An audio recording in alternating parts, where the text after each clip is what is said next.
Jim, this question from the Cult of Cornette Facebook group was sent in by Marcus Rose. Do you think WWF would have still won the war had Jerry Jarrett taken over if Vince went to jail? There's an interesting what-if history. Bischoff versus Jerry Jarrett. Well, but wait a minute. How long were they going to put Vince in jail for steroid distribution? Life. What was the maximum? What? Come on. Oh. Even if Vince had gone to prison in he brought Jerry in 92. That's when the trial started. But was he acquitted 93? Help me out. 94. 94. 94 was the trial and the acquittal. Okay. He was against Bischoff and it didn't work for poor Eric in 95 or 96 until he started assembling the Hall and Nash and Hogan and the ex-WWE talent. Would Vince have been out by then? I mean, I know we're all what-ifing, but that doesn't mean that Jarrett would have been leading the WWF in 1998. How long were they going to lock him up for fuck's sake? For the spurious charges that they had at that point. However, let's say that they did throw him in jail, for 10 years and Jarrett is still in charge. I think the end result is the same thing, because Jerry Jarrett would not have probably put up with as much as Vince did from talent, and may have let a few go even quicker.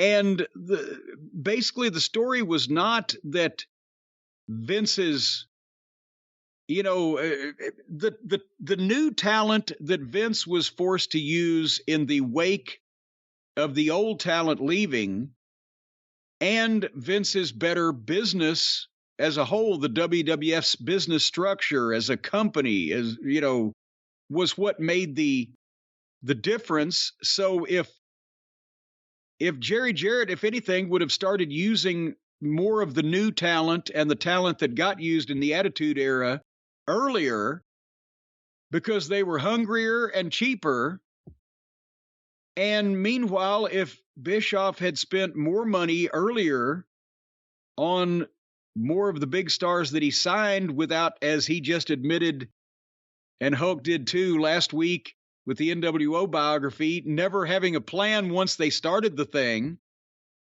and it might have happened quicker. Who knows? But I don't see any appreciable difference, because it wasn't necessarily any one person in the WWF, being Vince, that won that war. It was more of the talent stepping up with a point to prove and a better organized machine behind them, as opposed to as Guy Coffey used to say, down south, they were running the thing like a flea market.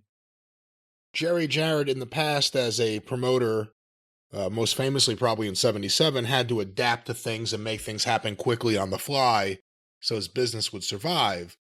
But that didn't include radically changing the product he had. No, but he could recognize talent. The thing with Jimmy Valiant, and we didn't even tell that story when we did Jerry's, not eulogy, did the tribute to Jerry. Remember in the summer of 77, he had just made Bill Dundee a top babyface, competitive with Jerry Lawler for the Southern Heavyweight title. Dundee had been a babyface tag team guy, and before that he'd been a heel tag team guy. And he'd gotten over with the people, and they liked him. As Teeny used to say, he's so cute. But he was, Jerry gave him a push, and that Lawler-Dundee feud not only made Dundee the number 2 babyface of all time in the territory for the next 40 years or whatever, but also, I think I've documented one time when we talked about that period, they worked like 12 out of 14 weeks in the main event and sold almost 100,000 tickets in Memphis alone during that time. So that was, ridiculous business even for Memphis. So then, at the same time they're finishing that program up, Elvis Presley has just died. And now Lawler's been the top heel in the company for the previous 4 years almost, and they decided to do something with the only king left in Memphis. So Lawler does the retirement. Go ahead. And Dundee was excited because jumpsuits were half off. Exactly. So Lawler does the deal where he's going to retire and focus on his music because he had already released records. And they were going to go a while, as long as they could, without Lawler before he came back. But the deal was Jarrett originally was going to bring in Mr. Wrestling Tim Woods to be the Southern Heavyweight Champion. And he was going to try to turn him heel, and it didn't come together, so he ended up bringing in Dick Steinborn as Mr. Wrestling. And in the early programs, they even called him Tim Woods. But the point was, for the Southern Heavyweight title tournament in Memphis, he wants to bring in big names. They have an 8-man, one-night tournament. And one of the people that he brings in is Jimmy Valiant, who was working in Indiana for Bruiser. And Jimmy Valiant had not worked in Tennessee since the fucking mid-'60s, right, when he was just breaking in. But he was a big name from the magazines and the WWF Tag Team Champions and blah, blah, blah. So there's a name in the tournament. Well, Jarrett watches the first round match, and I think he was going to have Valiant disqualified, and he's out after the first round or whatever the fuck it was. And he sees the way that Valiant's working as a heel, and he sees the way he's getting over with the people. And he called it on the fly. He sent word, fucking switch the fucking finish, put him over. And by the time that they got to the back, he said, can Bruiser give you more Mondays, Tuesdays, and Wednesdays? Give me more on you, right? And Valiant, yeah, we don't run Monday, Tuesday, and Wednesday. Great, that's our towns.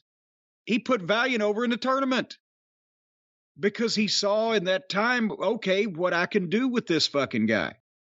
It was so last minute that the tournament the next week in Louisville and Evansville, Steinborn, Mr. Wrestling, actually won. And they had to fucking do a deal where a week or two later in those towns, he dropped the belt back so that they could get Valiant Lawler started.